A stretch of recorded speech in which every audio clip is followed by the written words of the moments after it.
पिछली वीडियो में हमने सीखा था कि निरक्षीय स्थिति में द्विध्रुव के कारण वैद्युत क्षेत्र की तीव्रता को कैसे निकाला जाता है।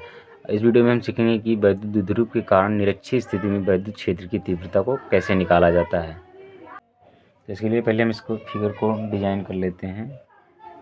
वैद्युत द्विध्रुव को पहले बनाते हैं। वैद्युत द्विध्रुव यहाँ माइनस क्यू आवेश हो गया और ये प्लस क्यू आवेश। इस बिंदु को ये मान लेते हैं और इसको बी मान लेते हैं। अब जो निरक्षीय स्थिति का मतलब है इस अक्ष के अलावा कहीं दूसरी स्थिति पे कोई बिंदु को मानना है जहाँ पर हमें वैद्युत क्षेत्र की तीव्रता को निकालना है। अब चूंकि इसकी दिशा ये से बी यानी माइनस आवेश से प्लस आवेश की ओर होती है और हमें निकालना है इधर या इधर, कहीं पर इसके अक्ष में नहीं निकालना है बल्कि निरक्ष में निकालना है। तो हम इसके लंबार्धक ये कोई बिंदु है जो आर दूरी पर है, ये इस बिंदु को पी मान लेते हैं जो पी से, और यहाँ पर ये बिंदु पी है, वो से बिंदु पी पे कोई बिंदु है जहाँ पर हमें वैद्युत क्षेत्र की तीव्रता को निकालना है। इसको हम आर दूरी पर मान लेते हैं।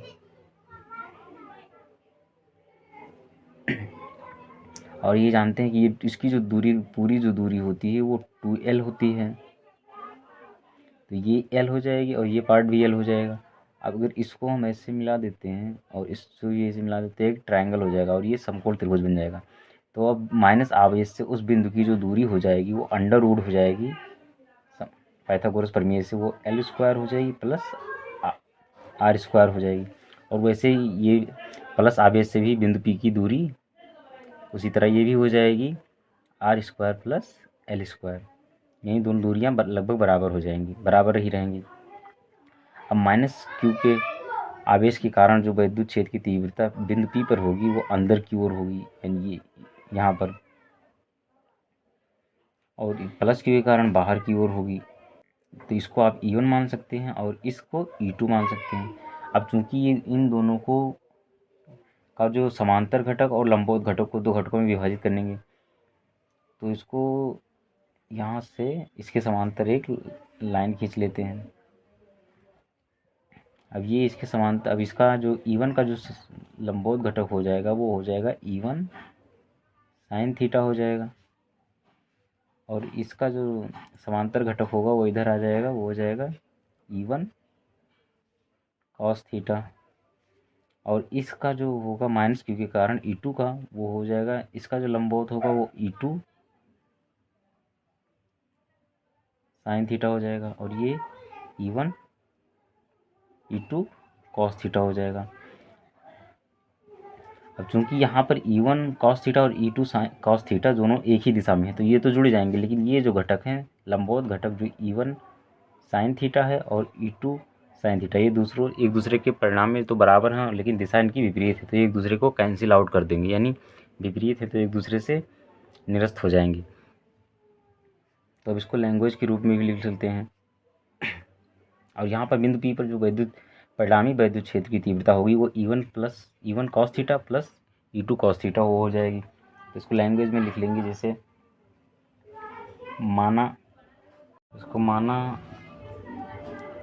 माना कि जो बिंदु P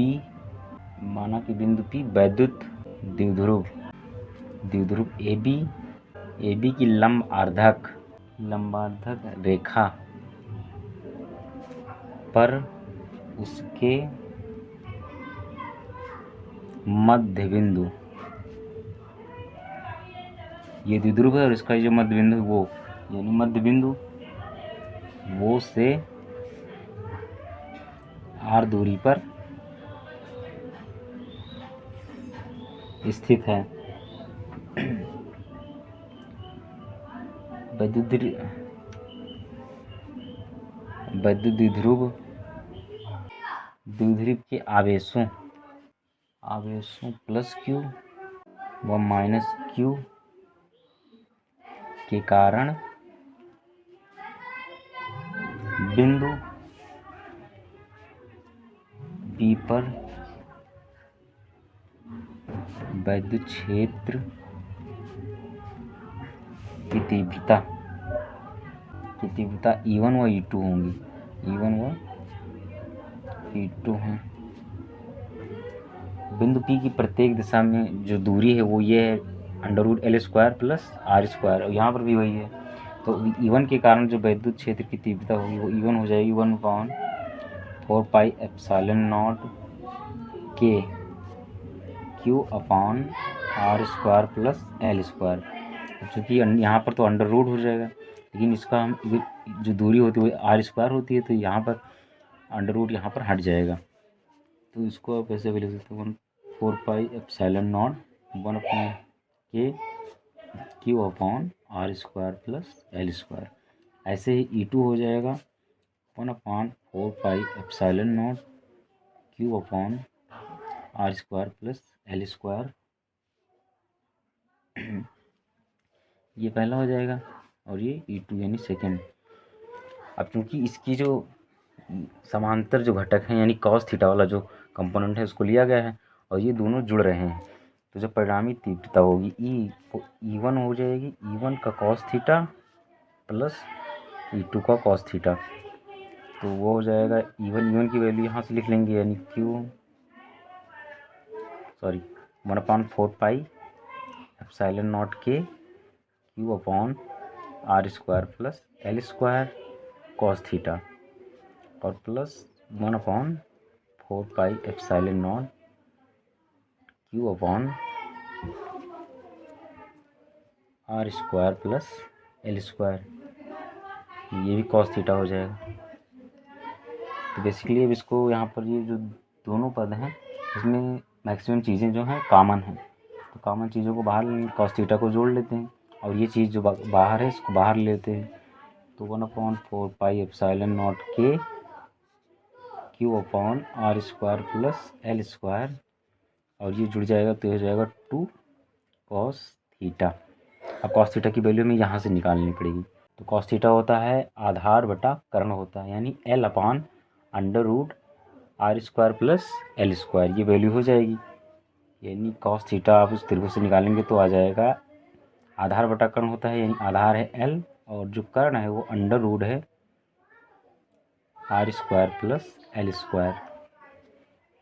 तो उस वैल्यू को आप यहाँ पर रख देंगे 1/4 पाई एप्सिलॉन नॉट के और ये हो जाएगा Q upon are square plus L square into 2 और कॉस थीटा की जगह पर आप L लिख सकते हैं और ये हो जाएगा under root R square plus L square.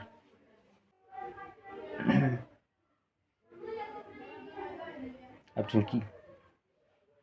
चूँकि ये आर स्क्वायर यहाँ पर घात जो है 1/2 है इसकी, तो इसको हम लिखेंगे E= जो हो जाएगा परिणामी तीव्रता E=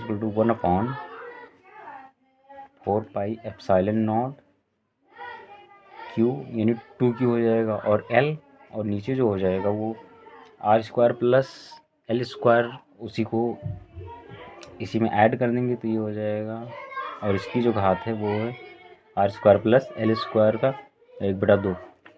तो E= 1